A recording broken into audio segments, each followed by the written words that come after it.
Hey guys, so what is up?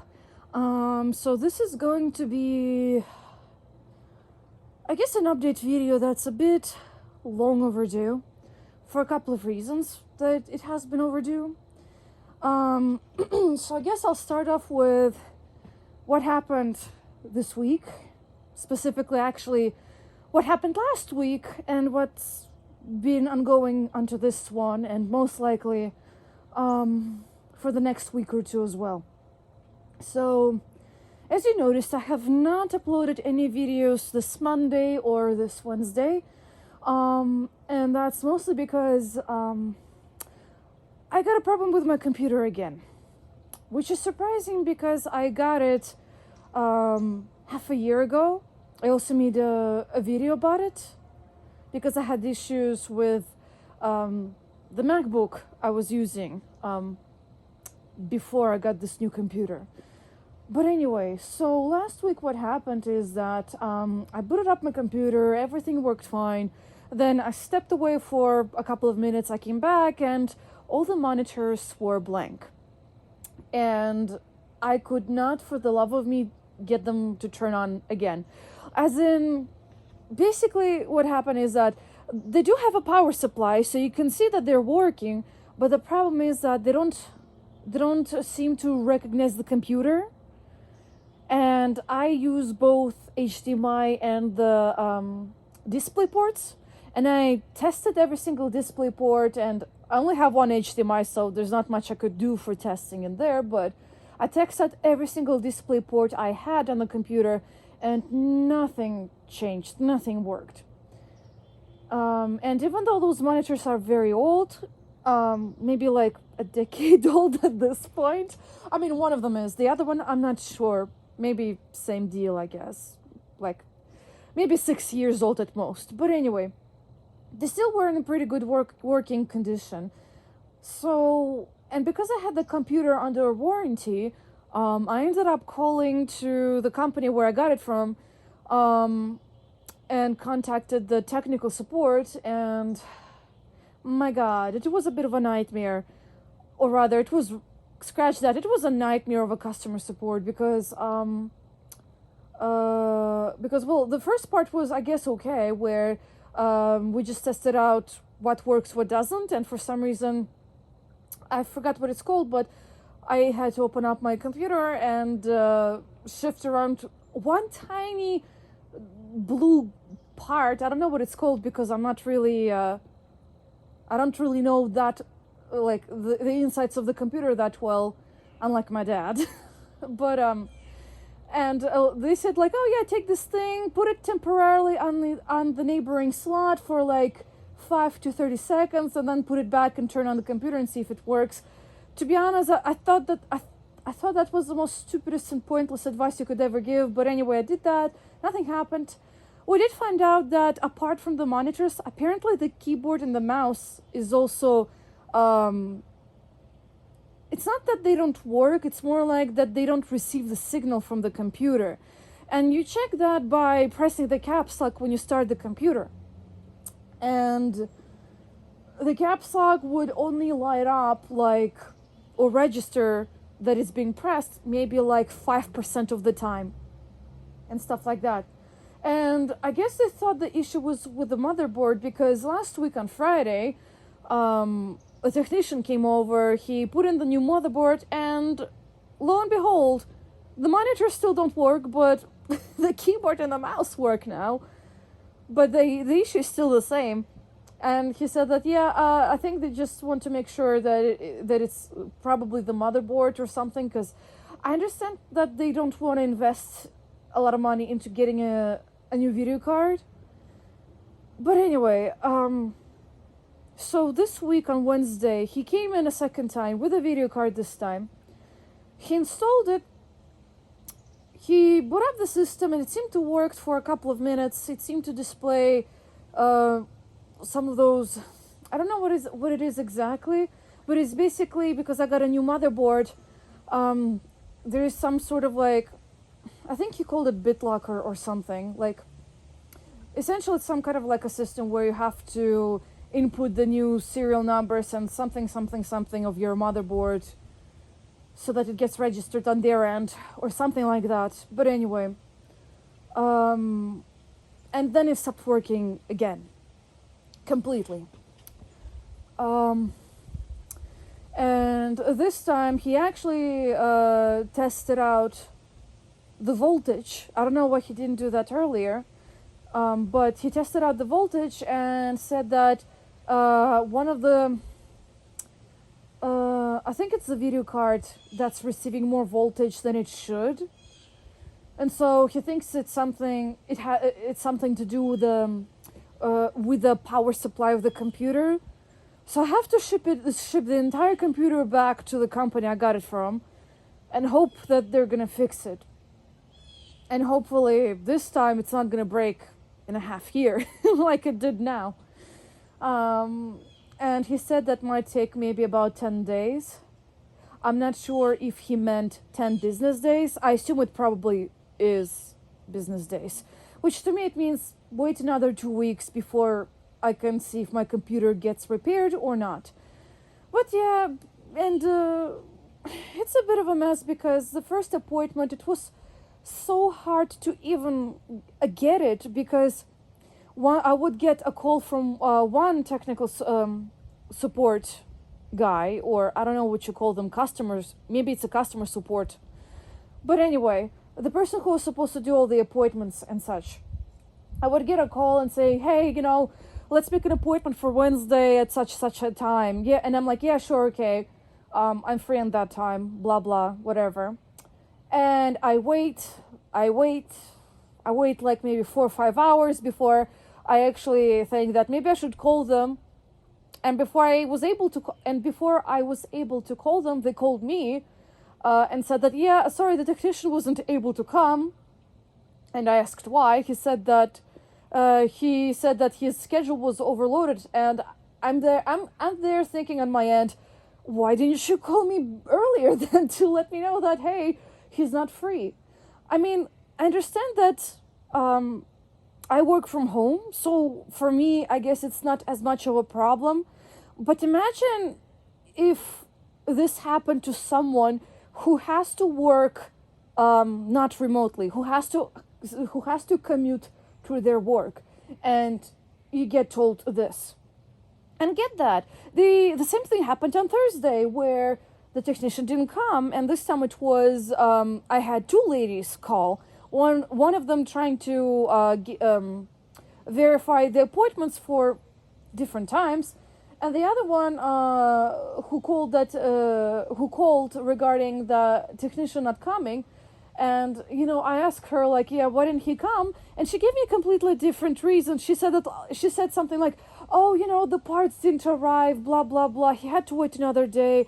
And I'm there thinking, the first technician, the guy, said one thing, then this woman says another thing, and then there's another woman who for some reason kept calling me back and forth about appointments and couldn't seem to, I don't know, verify a very specific time for the appointed time that the technician is supposed to come.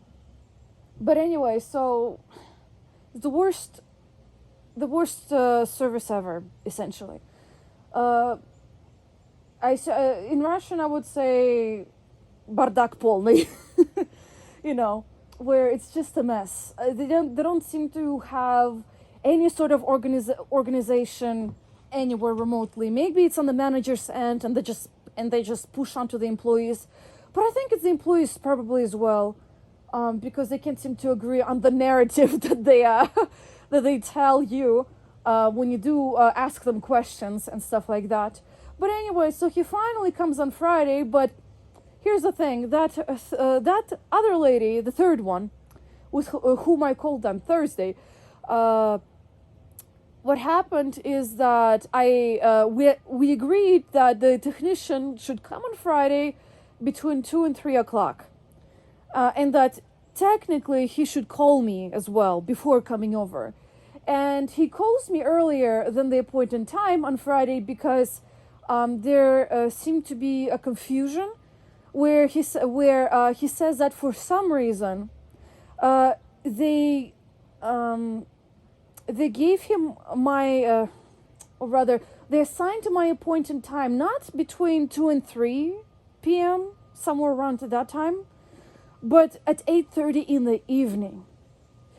I'm not sure what the hell's going on, but he pretty much didn't either. So he called me to verify if he could come, I guess around that time too, and I said yes, and he came finally, and all that stuff happened. Then after he left, which resulted basically also in him right in front of me calling to the company and requesting the new parts and updating on the situation with the computer and stuff like that. And at the end of the day on Friday, I got a text message and an email from the company that he wasn't able to come on that day. Excuse me. And on Monday, the second lady who was trying to assign all the different appointments, apart from the third lady and the guy, she kept calling and said that, yeah, the technician should be able to come today. And I'm like, why? I said, like, what for? And she said, oh, he has your, the requested computer parts. And I asked her, which ones? and then I tell her 3 times. I had to tell her 3 times that he already came on Friday, he replaced my motherboard, said that didn't fix the issue, and he requested right in front of me from the Dell company that I need a video card. And only on the 3rd time did she actually say that, no, the video card is not there. So I told her, then why are you calling me? Seriously, why are you calling me? And then I tell her, although I was a bit pissed, but I sounded calm, I guess, but because really, it's really annoying that they can't get their shit together on their end. But anyway, essentially, I told her that call me back when you actually know, or rather, when you actually have the requested parts. Otherwise, you're wasting my time, and you're wasting your time, because I also have work to do, and that's true. I do have work as well and stuff like that. But anyway, and this time it was actually more reasonable. He actually came on Wednesday, this week, yesterday, and and that happened. And one of the most things that I guess peeves me off a little bit is that, well, first of all, it was me and Dad who looked over what he was doing, and obviously we asked questions as well because we want to know what's going on, which parts he's tinkering with or trying to figure out, blah blah, yabba yabba. Dad knows everything, but he just wants to verify, I guess, on his end as well. Also, I guess to maybe see if the guy actually knows what he's doing, because it's interesting that he said that there's a lot of technicians who are either don't know much about computers or don't have, like, I guess proper hands-on experience to know what they're doing. And I had that conversation with Dad too regarding that like, you can tell because of the guy I talked to on the phone before making the appointment for a technician, where he's trying to figure out if I could boot up my computer or not, where people just have certain set of instructions, they follow them, but they don't think, if this is actually applicable in this situation or not. It's kind of like, I don't know, it almost feels like they don't really care to maybe stop and think about what the situation is, what the facts are, and what it might actually mean. I don't know, it's like you don't turn on your brain for logic and reason and stuff like that. And with this guy, on one hand, he kind of knows what he's doing. On the other hand, at the same time, he does not, because on the first appointment, I asked him, like, when we did find out that it's both probably the motherboard and the video card that are out of commission, I asked him, why are they not working at the same time. What could have caused this?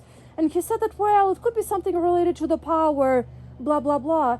And after this one's disappointment, Dad and I were just saying that, if you thought it was because of the power, then why didn't you check the voltage in the first place? And then I asked my dad, about what usually, if you get a problem with the computer, what, might be some of the steps you would usually, I guess, take action on or do to figure out what the problem might be. And, Dad says that usually you would, maybe like one of the things you would do is check the voltage, because it could be that something got fried. And it is suspicious that both things got out of commission at the same time. And so the fact that he also probably fried the new card he got from Dell, not a great thing, really, not. But anyway, and it could have saved a lot of time and a lot of grief if he did check the voltage, at least on the first appointment where he saw, oh, both things are not working. Let's check the voltage. Maybe something got fried. And he did not. And another thing that's interesting is that he said that recently he had to deal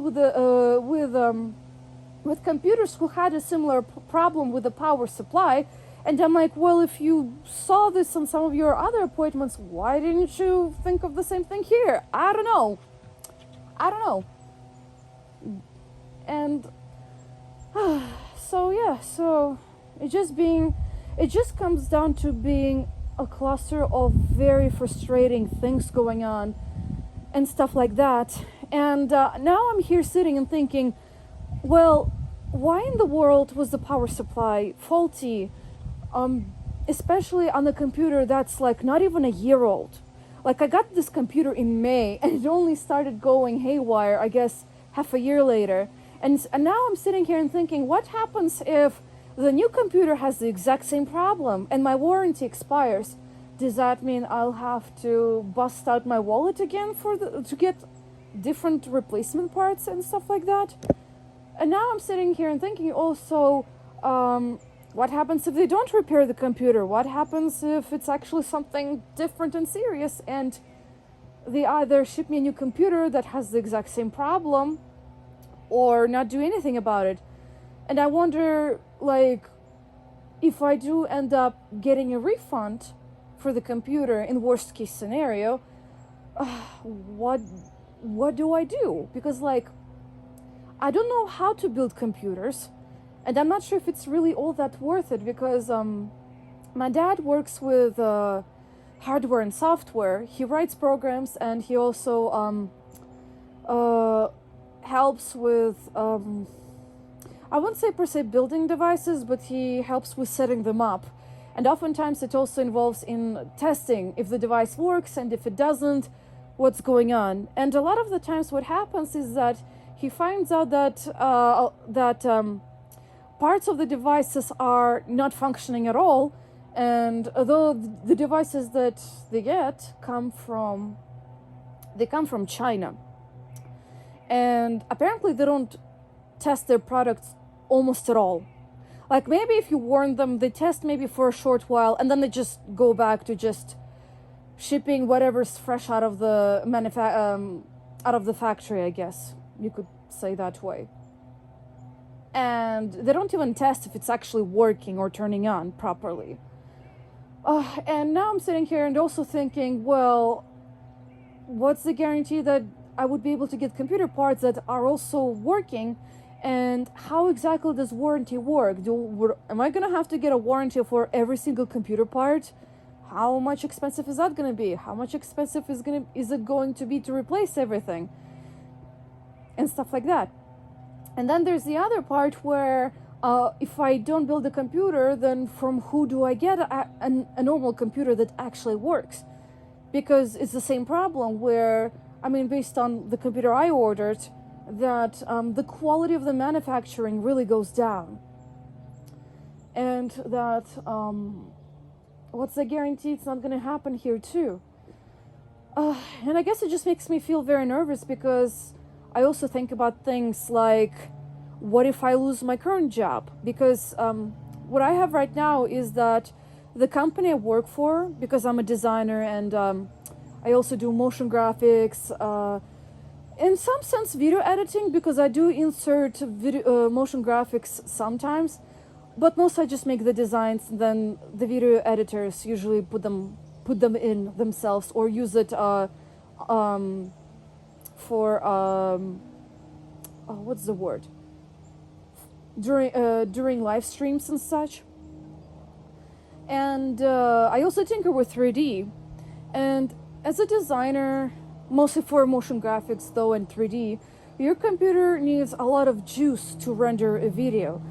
And I'm not sure if I explained this in my previous video, so I'll just repeat what I probably said before. Essentially, rendering, what it means is that you have this project with your video footage where you apply graphics, maybe some images, effects. It could be custom graphics, by the way, motion or stills, aka animations or stills. Literally anything. Color correction as well, which is part of effects and stuff like that. You composite everything together into what you want it to be, and then you have to essentially tell the program to, let's put everything I have in that project file into a single video format with this codec for video and this codec for audio. And you need a lot of juice if you want to render videos or graphics that are very complex and are a little bit heavy for the program and the computer to calculate. It's especially true for 3D, where you have to consider that you have light sources. I don't know, let's say to the right of, I don't know. Let's say you modeled, like, I don't know, a table and a chair. You set up a nice scene, like a room. You put up a bunch of lights and you put on some textures for the chair and materials. Materials essentially dictate, how will this object accept light, reflect it if there's anything, if there's any surface bumps, and whether they are, are fake, essentially, which is bump mapping, or if they have actually some tangible visual, noticeable visual bumps, which is displacement. I'm probably explaining it the most unprofessional way, but you know what? Sometimes just explaining it in simple terms is better to make people understand. So basically that. And then when you take all of that into account, the program tries to calculate how the light is falling, how it's bouncing off of the certain materials that you set, and you probably might have like 5 or more materials on different objects, because the wall has one texture and one material. Let's say it's wood, so obviously it's not gonna really be as reflective as glass. And let's say your table actually has some glassware, so it might absorb light, then it actually will refract and have reflections, and it's gonna be in it, and it might do it in a different way than, let's say, another piece of glassware that you have, and blah blah blah, everything. Then it calculates how the light falls and the shadow is appearing on the objects, where all the light sources are. It's just all different things compiled into one, and for that you need a lot of rendering, a lot of computer power rather, to render all of that. And back to my original issue, and because I do that for a living, I'm thinking that, what if I lose my job? Because I don't know if I'll have it within the next month, within the next year, because anything can happen. Life is never stagnant. It's always moving. It always moves on. So you always have to be prepared for the worst, essentially. And here I'm sitting and thinking, what will happen if, like, my computer breaks again and I lose my job at the same time, and I don't have a warranty anymore? What do I do in this case? I don't have a job. I'll have to find a new one, but I also need a computer to work if I have to find remote work, maybe work as a freelancer instead, and everything compiled together, essentially. And it's mostly because that's that situation that makes me very nervous.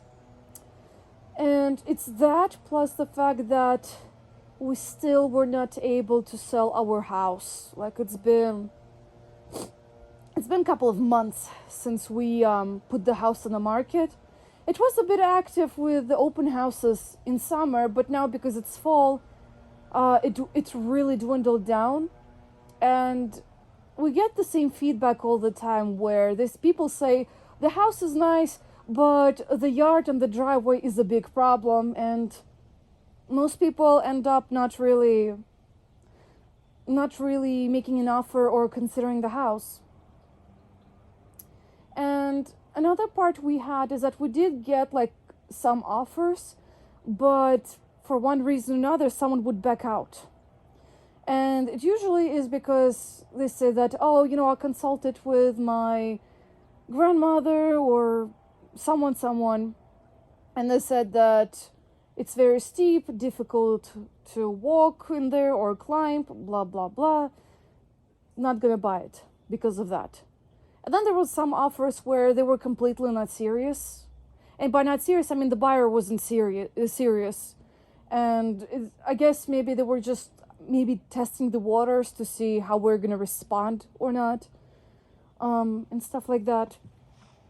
So it's also that situation where I'm thinking that what do we do if we can't sell the house? How we're gonna pay the bills? Because, in the first place why we are trying to sell the house is because it's really difficult to pay off the bills, considering that because of COVID, my dad's pay got lowered. So it's also that. I guess we'll figure out something. We always do one way or another, but it still makes me feel nervous, considering all that. And yeah, so that's what's been going on. And I guess it's a bit of a life reflection because, like, with all these situations popping in with the computer and the most crappiest customer service ever, where I guess the company itself and the people who work there don't give a damn about what they're doing and stuff like that, because as I said before, what if you're someone who can't stay at home because they have to commute to work somewhere, and you have to deal with the shit from people who don't give a crap, and you have to fix your computer because someone has to supervise the technician and be there at all times and stuff like that. And what if you don't have anyone staying at your place too? Because I'm lucky I have my parents and my sister. Granted, my sister doesn't stay at home. She actually has to commute to work. My parents are at home, so it's a bit easier on that end. But still, some people live alone in an apartment or in a house. What do they do in that case? And it just feels really, I guess, unfair in a lot of sense. Then there were also interesting, like, we had some interesting things happen where ever since we actually set out to sell the house, we had either one thing happen or another thing happen. Like, our gutters needed to be cleaned, and one of them was like falling apart really badly, as in the nail was literally unscrewed. Like, how to say this? Like, the way our gutter is right now, it's nailed to the house, and literally the nail was coming out and on one end, and we couldn't clean the gutters ourselves completely because we live on a hill, and the part of the house that's facing the driveway, there's a pretty good height from the ground. So if something happened, God forbid, and you fall, you'll either end up with broken bones or die. And at first my dad actually considered cleaning the gutters, and we managed to persuade him not to do it because it's dangerous.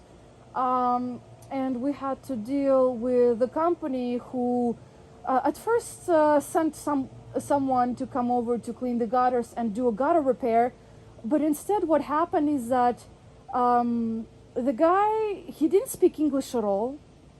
So the problem is, for some reason, he didn't even try to communicate what he wanted from us when he did come over and just quickly took a look around the gutters. He just mumbled something and then left without a word, without doing anything. And I'm here and I'm here standing and thinking that, if you don't understand English, you have your phone. You have Google Translator, you could just plug it in whatever you want to say, and it will literally spew out exactly what, well, not exactly, but it will get the point across regarding what you want to say to the people who are living there, living in the house. And we were kind of pissed off because he just mumbled something and then left, and then we got a call from that company, from a different person this time, obviously from the customer service again, from the company that does gutter cleaning and gutter repair. And essentially what happened is that the guy said that, oh yeah, so he just said that you needed to get your cars out of the driveway, and that your gutters have like these protective screens, and so here's the thing, that we cleaned the gutters, I think he said essentially with like a water pressure or something like that. And he said that in the process of doing so, the covers that are on your gutter, that they will get damaged and broken, and you might have to replace them or not have them at all. And we were frustrated with that too, because first of all, why couldn't you just take out the gutter, like take out the covers first and just clean it normally, and why do you have to break it? But it was that, plus we asked them, well, can they give us back the covers even if they're broken? And he said like, no, because it's our company policy, blah blah blah. And we say, well, this is like part of our property, this thing actually belongs to us. And he said, sorry, but it's our company policy, blah blah blah, yada yada. And we were also frustrated because, like, I probably should have specified this earlier, I'm so sorry, but the first time we made this appointment, there was a lady on the phone on their end, and she was doing her very damnedest best to tell us that, oh, you should make like appointment where practically every how to say this, 2 times or practically 4 times a year they come in and clean your gutters, blah blah blah. And she was literally pushing it, like excessively pushing it. And we said, no, we just need to come in for them to clean them once and that's it, blah blah blah.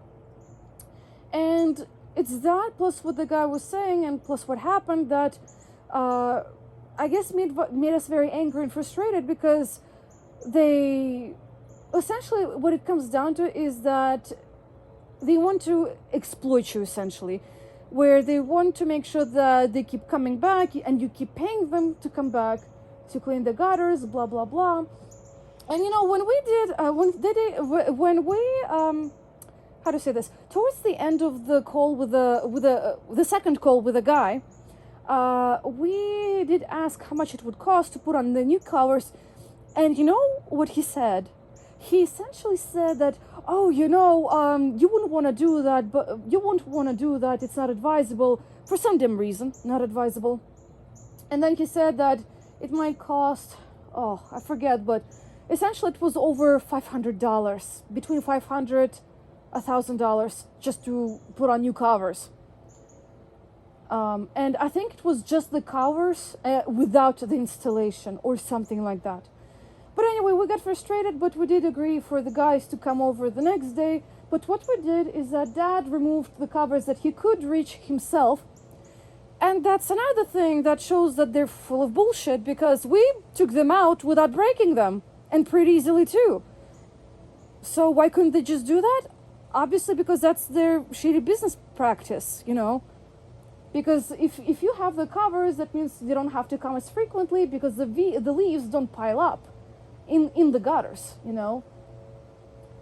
And with the covers, you practically don't have to clean them like as frequently as they told you, you would probably have to clean maybe like once a year, or maybe like once every 2 years at most, maybe, because you have them protect the gutters from the leaves or other things piling up in there and blocking the flow of rainwater when they do have to drain somewhere and stuff like that. But anyway, it's just a situation like that, plus a bunch of other things that happened, like the fridge was broken. Then we had an issue with the septic tank, where we found out that apparently we have another opening in our septic tank, but none of the people who we called from the septic company actually told, none of them ever told us that, yeah, you have another opening in your septic tank. That's why it's never cleaning, we never can clean it up properly. And it's only the other company we called because everyone else was busy, and we kind of had an emergency situation with that too, because something happened with one of the pipes between that connects between the house and the septic tank. And it's only like those other guys that actually told us, you have like another lid that's apparently like either overgrown with grass or something. But my God, like in all the time we ever called somebody to do something or fix something, maybe like 10% of those people were actually good workers or reasonable people who, you know, didn't give you any bullshit or bull crap, you know, who actually knew what they were doing. And I guess I would say also they were ethical in that regard as well, you know, and they were helpful. And most of the other times, everyone's just full of bullshit, essentially. And it just makes me think that, I don't know,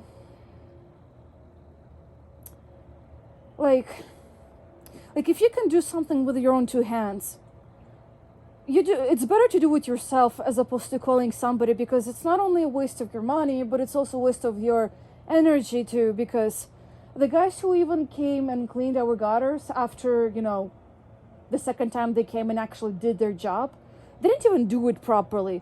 The gutter that I told you that was that was hanging practically because the nails fell off almost. They didn't even screw it properly. It's still a bit flimsy. I mean, it's tighter than before, but flimsy. So they didn't even do their job properly, and essentially it feels like we just threw money into thin air. And it's things like that that really makes you frustrated with people, and I guess in essence life as well, because a lot of these, it just feels like these things are so much more frequent than before, because I feel like maybe like a decade ago or maybe more, that people still more or less cared about what they were doing, how they were doing. They actually cared about, you know, if they were being called for help, that they actually helped you and not just, you know, did things haphazardly and then left and stuff like that, you know. And it really just goes to show that it's just the quality of work for that you hire anybody to do is really bad right now. And people just don't care. Businesses themselves also don't care. I mean, you can imagine that if someone wants to earn money off of something, do you think they're actually going to care that you have this problem? You know, do they think that it's not right to do this thing haphazardly? They don't really care about it.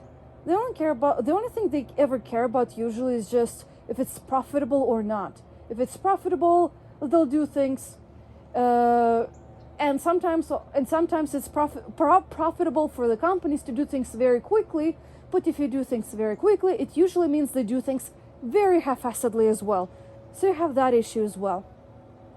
And it's just that, you know, with all these things considered, and I'm so sorry if like I'm speaking very quickly or mumbling essentially. I'm trying to enunciate my words so that you could understand me better. And I'm sorry if I'm failing at that. I'm pretty sure I probably spoke so fast you probably wouldn't understand what I said maybe like 20 or 30 minutes ago. I don't know for how long I'm speaking. But anyway, it's just, it's just you think about, you know, how to deal with these things, and the fact that you also realize for yourself that I don't want to do what they do, you know. I don't want to be like those businesses, like those people and stuff like that. And then I also kind of realized that in some sense it could also be applied to game design, because you notice oftentimes, especially with newer games, where there's this focus on gameplay. I mean, not even good gameplay, it's just usually like action combat without much consideration to, I guess, the diversity of what you can do in order to overcome certain conflicts, certain fights with your enemies. And this this overt focus on graphics, and they just focus on those things, plus marketing. Another thing, they really heavily focus on marketing than actual game development to make it more interesting and more worth it. And by worth it, I mean it's made in a way that it's creative and it keeps the players coming back to the game because it was memorable, but also because you could explore different things and different avenues for how to complete the game, for how to do different quests. And you just realize that the quality of everything else that's not related to marketing or very simple things in video games is just going really kind of bad, I guess. And I don't know, it's just, I guess I'm not sure how to explain it better, but it's just, you consider the storyline from games that were written during the times when graphics couldn't really be the main focus. Like, I would say like Fallout 1 and 2, for example, where they had such an intricate system where some of the stats that you invested in, like your intelligence, for example, that's probably the best example I can think of, actually affected how you would experience the game, because if you had like very low intelligence, you wouldn't be able to do certain quests because your character couldn't really respond to them in a more intelligent way, because essentially he was dumb. That's essentially what it meant to have low intelligence in the video game, and it really showed in your dialogue responses and what you could say, but also how other characters reacted to you, which I really loved. And another thing is that the polar opposite is also true, where the more highly intelligent you were, obviously your dialogue responses would also be very different, and it would also open new avenues to what you could say and what you could glean, what kind of information you can get, and stuff like that. And it was just really interesting to play it because of that. And it felt like the world was trying to survive. It was trying to rebuild. Where if you compare it to the new Fallout games, like, I guess the most prominent one would be Fallout 4, it feels like the people in that world, they don't even want to rebuild or survive because they live in the same crappy buildings that are falling apart. They don't try to fix them up or build, like, I don't know, like with all the trees that are around, you could easily get a log cabin or something like that. You know, or like the houses they have in Russia. The most traditional houses in Russia are log cabins, you know, which obviously you build it from trees that are all over the place. And in Fallout, the trees are obviously still growing. You could easily just chop them down and build a couple of normal buildings so that you don't have leaky roofs and such. With windows, I mean, you could probably get some glass, or if you still know how to make glass, you could probably do that.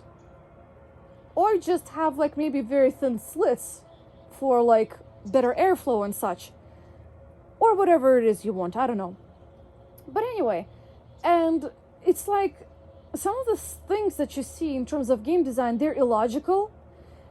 And then you can also compare the main storyline, because I kind of liked it better in at least Fallout 1 for certain. Fallout 2 for me was a little bit meh in that regard. At least for me, it didn't feel as quite of a good main storyline as it was in the first one, Because in the first one, you had a nice evolution from, hey, you were this vault,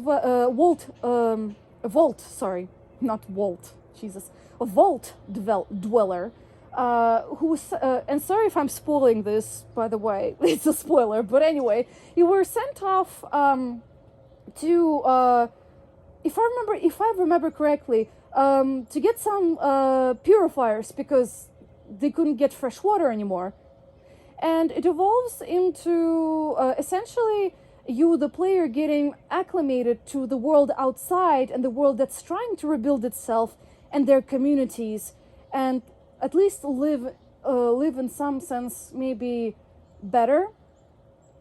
And then you come back to the vault, and you no longer are quite as accepted because now you're the outsider. You don't fit in as anymore. And I guess maybe in some way that could be reflected based on, I mean, obviously you don't see it because the graphics at the time were, very simplified. But you think that someone who has seen a lot of hardships, conflicts, death especially, because death is still very prevalent in the Fallout universe, especially 1 and 2. So you would be, but you would still come back no longer the same person as when you left, and you've seen what the people have to go through and the hardships as well, because they still exist. You still have your bandits and such, but you also have the part where they're trying to rebuild the community as opposed to stagnating somewhere in a vault. And I guess essentially what happens is that in some sense the player feels betrayed, I guess, because you are no longer welcome back home, even though you did this enormous task for the entire community in the vault. But at the same time, you also become involved with the world outside, and you also get involved with the conflict in there too, and essentially help resolve it as well, and stuff like that. And to me, that just held much more water than, if you can say that, I don't know. I probably used the wrong expression. But anyway, to me, it holds much more, much better engagement and focus than the storyline of Fallout 4, where, your character already has this very predetermined story. If you're a woman, you were a lawyer. If you're a guy, you were a veteran. For a woman who's a lawyer, for some damn reason, she holds a gun pretty well. You could argue that maybe her husband taught her how to shoot a gun, but still, it's a really predetermined storyline with very predetermined character, and you don't really have that many dialogue options because they're essentially the same. You either say yes or no, not really, or rather, no, not really, but no, but yes. So basically, you would get these quests that are technically somewhat are pushed onto you, and you cannot say no. You like, no matter what you say, the character still say, oh, you could still do this and come back, and you would still get this damn quest that you didn't want to in the first place in your log. And you cannot do anything about it because it's pushed onto you. You didn't have the choice to do it because you have to. Same thing with the main storyline. You have to find your son Sean and stuff like that. And that's another thing, is that it makes absolutely no sense because you live in a post-apocalyptic world, and many players would not even be able to relate to what it feels to be a father or mother, So it makes very illogical sense to set up this background for your main character at all, because first of all, most of the players will just not go looking for their son, but they would instead go explore the world. And it's strange because everywhere in Fallout 4 universe, you're reminded that, hey, you have this son somewhere, you should go find him, or something like that. And it no longer it just doesn't feel as engaging, because do you think these players will relate to that character? Not really. They'll, as I said before, they'll just go and explore. And even if you were probably a father and a mother, they didn't establish it so properly in the game. They just kind of threw it in like within 10 minutes, where they essentially said, oh yeah, you have a son, go find him. Oops, he was kidnapped. Yeah, you're on your own, and you're on your own looking for him, essentially. And it all happens within the span maybe like 5-10 minutes if you run through this the storyline, where you are in your house, you go to the vault, the apocalypse happens, you're cryogenically frozen, and then those guys come, they kidnap your son, blah blah, yabba. You didn't even have enough time to establish even a connection. And you couldn't, because he's a baby. You know, it's not like he could speak or have any character at all. I mean, you could probably establish a character if you did some really nice scenes, I guess, between your character and the kid, but within the span of 5-10 minutes, I don't think that's even feasible, really. But anyway, so it's this whole thing that just doesn't feel engaging. And the other quests too, they all are essentially come down to being basic fetch and kill quests. And the only thing that I actually liked about Fallout 4 are the companions and their personalities. Maybe apart from maybe some few of them, but more or less I liked them. That was like the best thing about the game. And they had an interesting system with the settlement, but on the other hand, it's not so well thought out because it's really buggy and it doesn't function properly most of the time. Especially like if you go to Sanctuary and you build normal beds, a lot of the times what happens to me is that I get settlers spawning on the roof of the building, and they get stuck in there, and they can't get out or jump down. They just stand there doing absolutely nothing, and stuff like that. But anyway, it was such a half-baked system, half-thought-of system, that even snapping floors or walls doesn't work properly, and it feels like some of the features are missing as well. But anyway, you get what I mean. The quality of some things, it just doesn't quite, it really went down.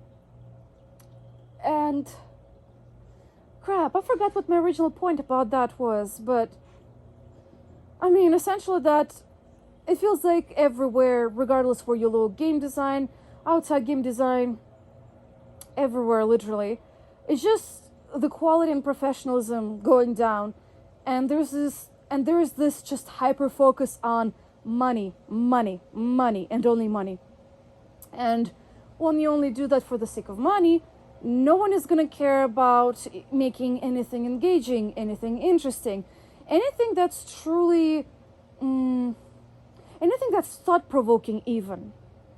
Because I feel like even Fallout 1 had some interesting, in some sense also thought-provoking quests or dialogues than when you had in Fallout 4.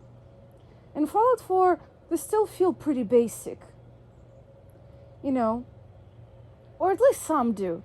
I feel like they were far more in-depth when it comes to the companions as opposed to everyone else who are part of the world. But yeah, it just, I don't know.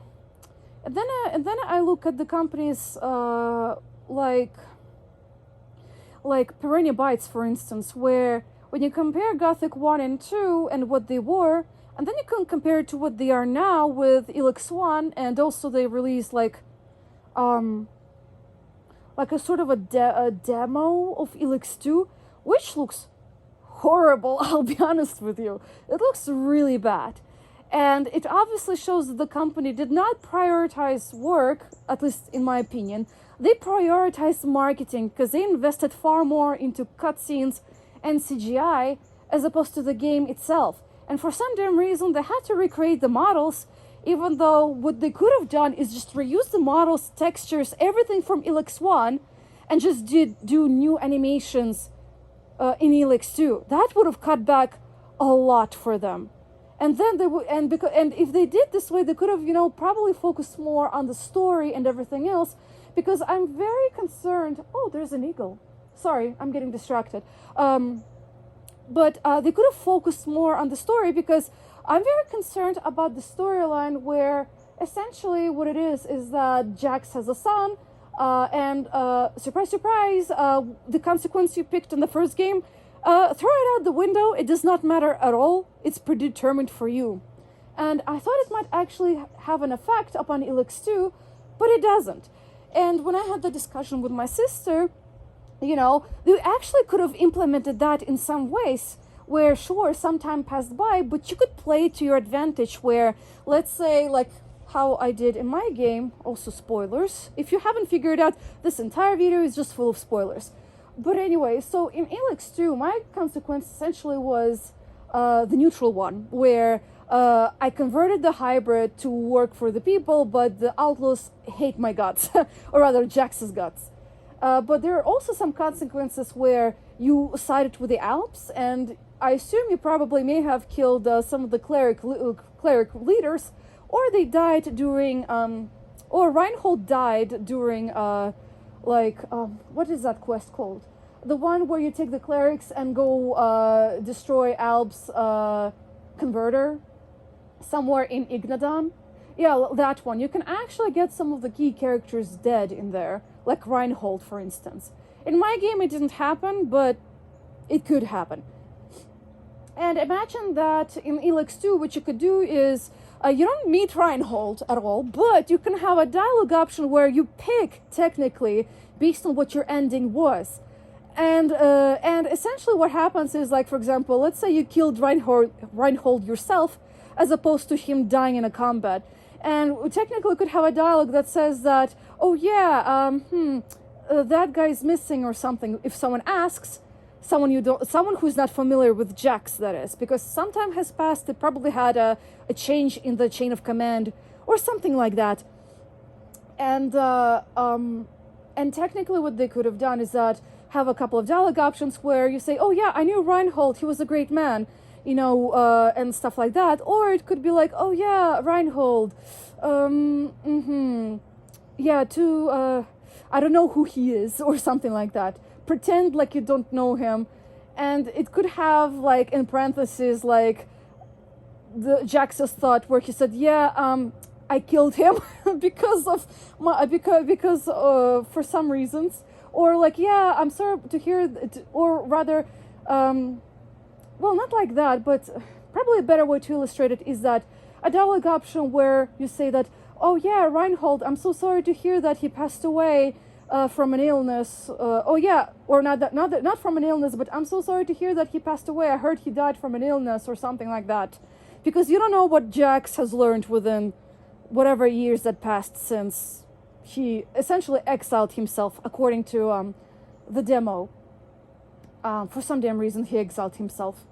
Or you could have a dialogue option where it said, I didn't know he passed away. How did it happen? And then the cleric tells you how he died.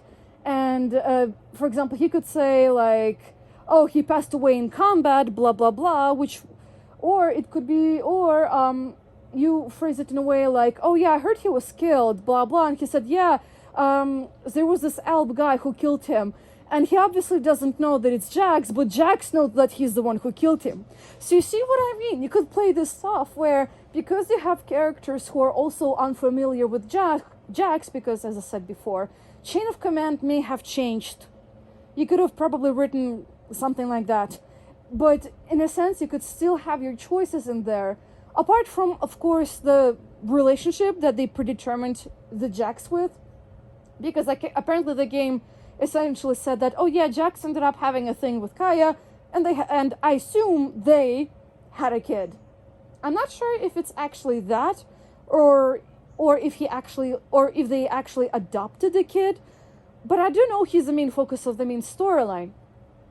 And anyway, but even like, they could have made the storyline different, because I agree with one of the YouTubers who I watch whose videos I watch for game analysis on Gothic, but he also had some really good analysis on the Witcher games, specifically The Witcher 3 and stuff like that. His name is actually the Nocturnal Rambler. At least I think that was his name. I might be misremembering the exact phrasing, but it was something like that. You'll find him pretty quickly. But anyway, he did some really great analysis of the game and also the Elex 2 trailer, and I agree with him on the part where in Elex 1 they didn't have a really good establishment for Jax's relationship with his father. I mean, they just threw him in there and be like, oh yeah, that's Jax's father, by the way, or something like that. they just didn't do it in the best way possible. So now I'm also here and thinking, why did they just choose to do the sun route, to have the main storyline related to Jax essentially finding his son, like they did in Fallout 4, which obviously that turned out very great. By the way, also a connection, I guess, maybe in some way. But especially, why did they choose to do this if it wasn't really that well done in the first game to begin with? Like, what is the guarantee that they'll actually be able to do it in this game? Maybe the better choice would have been to actually have the player play as another character who actually meets Jax. And again, based on the dialogue options, you could technically predetermine what happened with Jax in the first game. Again, that would have... You didn't have to change a lot of things, but you could technically still have the same storyline and stuff like that. But the slightly different dialogue options, still could have let you mend the world just a tiny bit, or at least have the feeling that what you did in the world actually somewhat mattered. But in this case, they didn't do any of that. They just went through one storyline that they said that, apparently most people got this storyline, which was apparently the emotional one, where the hybrid is dead or something, which also doesn't make sense because one of the characters who, in the demo, saves Jax or something like that is actually Dr. Charles Dawkins, and I'm like, isn't he dead or something? And another thing is that in that demo he looks like a human being, a normal human being, while in Elix 1 he does not even look remotely human. He looks like a freaking alien or something, or like, I don't know, for some reason he in some ways reminded me of like a mishmash between the Avatar, like from the Avatar of Legend of Aang in his Avatar mode, but also like I don't know, like a weird blue flame magma elemental or something. I mean, he really looked alien, essentially. Very alien. And in Elix 2, you have a normal guy with some prosthetics and stuff like that. And I'm like wondering, are you pretending to be Dr. Charles Dawkins? Or are you actually him? And if you are, why do you look all of a sudden so human when you didn't in your freaking metallic robotic machine, essentially? That was also pumped full of Elix, I assume. And stuff like that. It just does not make sense. And I don't have a really good feeling about what's going to turn out with the game, considering everything and the fact that they invested into marketing. But it's just also one of the ways for me to show that, again, wrong prioritization of your audience as well. Because if you're a smaller studio, why are you trying to compete with the AAA games? Focus on making your own unique game. You know what worked for Gothic 1 and 2. People loved those games to bits. Why can't you just take the best elements and keep them the way they are? There's also this phrasing, don't try to fix what's not broken. Why are they just changing literally everything is beyond me. Because Gothic 1 and 2 didn't have that many things broken, in my opinion. A lot of things, obviously you would have to patch it, but that's what they could have done instead. They could have kept the same system, but instead actually improve it and make it less buggy. But instead, no, they just literally went with a system that feels to me personally far more action-y, less RPG again. And you could also see that they're not considering some immersive qualities, because the UI design of the game, for example, when you go to the character screen, the Nocturnal Rambler pointed out as well in his video, is that it feels like a generic RPG game UI as opposed to an immersive one like they had in Elix 1, where the UI for your inventory and character screen was essentially what is it called? Jax's implant on his arm. I forgot what it's called. The Juder, I think. And it felt immersive too, because essentially he was able to access everything he had. And it felt immersive because essentially he would move his arm when he was accessing his inventory, and it had the same distinct sci-fi look. Granted, it could have been better as in terms of visual representation and some things they did there, but it was at least immersive. It actually felt like it was part of the world. But the UI that they had there, it felt more like something they had in Witcher 3. At least that's like some of the notes I got from it and stuff like that. And to me, it shows that there hasn't been as much consideration to making things feel immersive or being part of the world. Basically, they're not paying attention to the details. They're paying attention to general major things, but also not in a way that would have built for an interesting experience, an interesting storyline too. But this is a demo, so who knows, maybe they'll fix it, but to be honest, I don't have a high hopes for it at all. Oh boy, yeah, so that's like one of the other things I guess I wanted to get off my chest. Really, it's interesting. All my update videos end up being life/game reflection videos and stuff like that. But anyway, so that's the general point. Everything is just going to shit. We'll see how far it goes into the rabbit hole, I guess. Maybe something better will come in, who knows. I have a bit more faith in more indie-based games as I do in larger companies as well.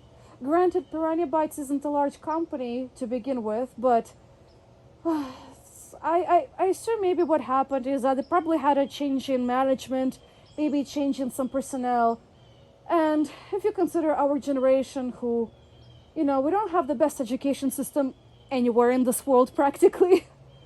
They don't give you enough hands-on experience, and they also think that jack of all trades is a master of none, which, by the way, I also found an interesting thing that apparently that's not the full phrase of this expression. The full expression is actually the jack of all trades is a master of none, but always better than the master of one, or something like that.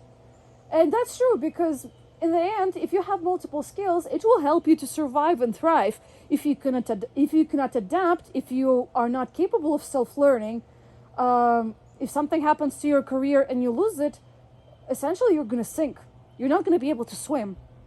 And that's kind of what I see everywhere, at least among my generation and younger generation, where it's so narrow-minded, it's so one-dimensional, and not many people seem to even think for themselves or think outside of the box or think about the problem and some ways to solve it or experiment with it. Instead, oftentimes what you see is people just dropping the problem altogether and not approaching it ever again until you literally stick their nose into the problem.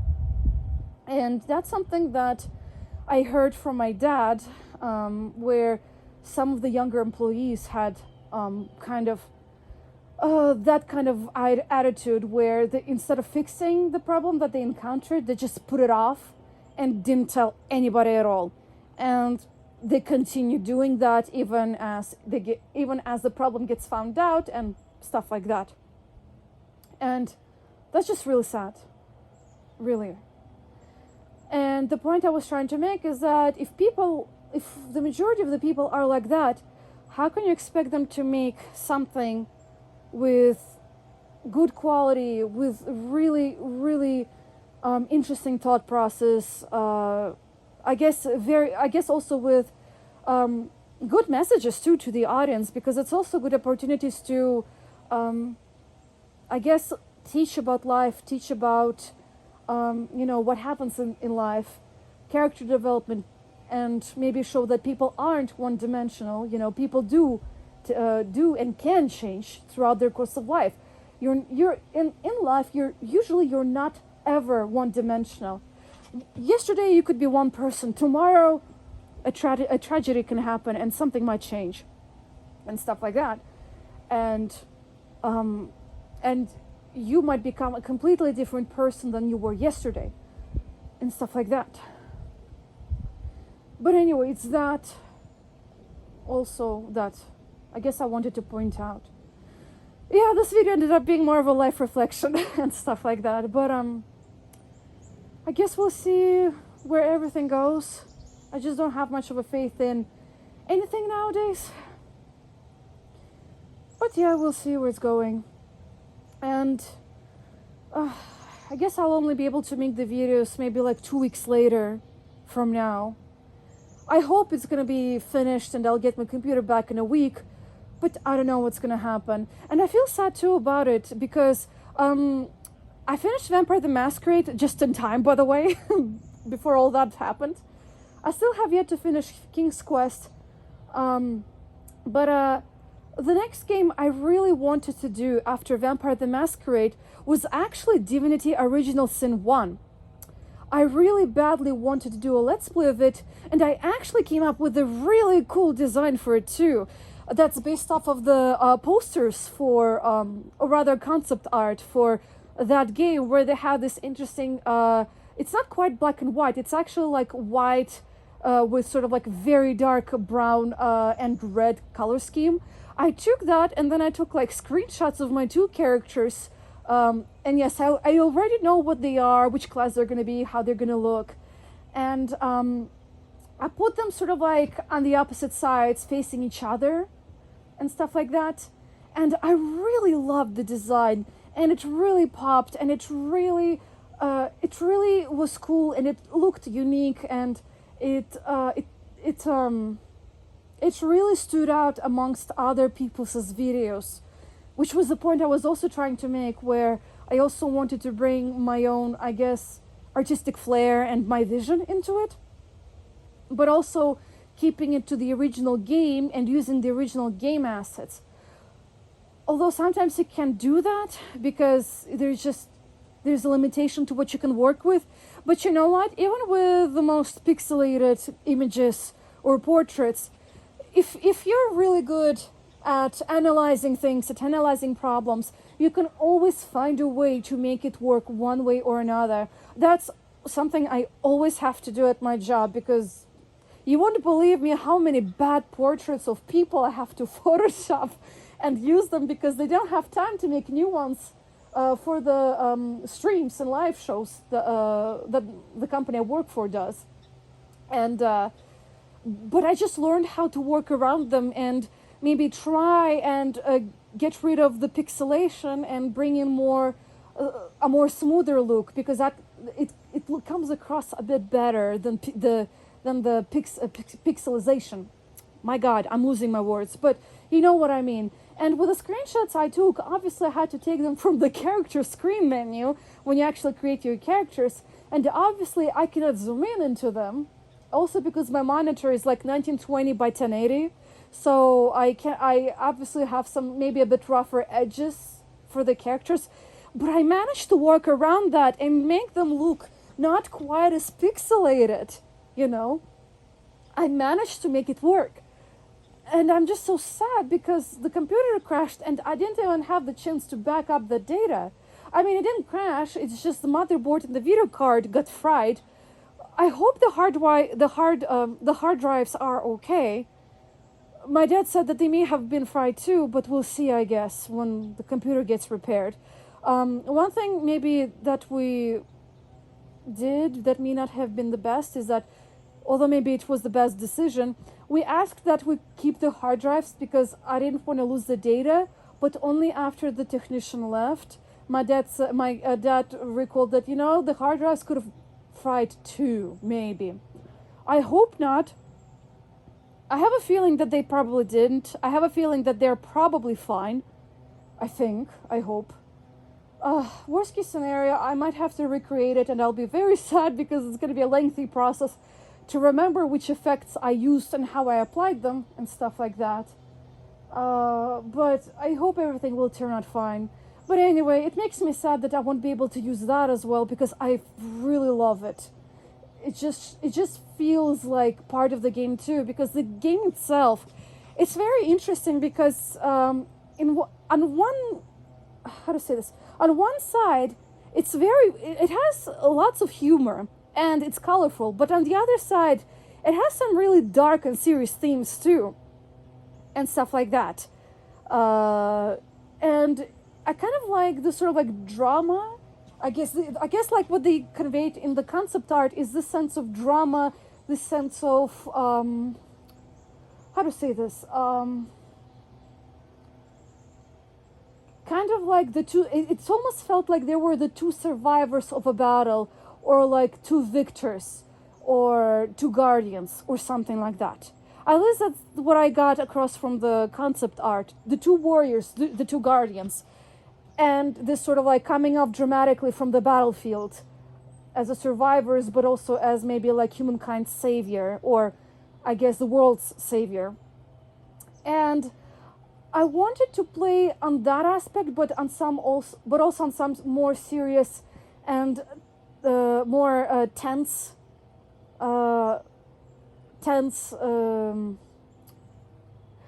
feelings that you get in the game sometimes, at least throughout the main quest and some side quests, because there's some things that happen that are also a bit sad in some regard.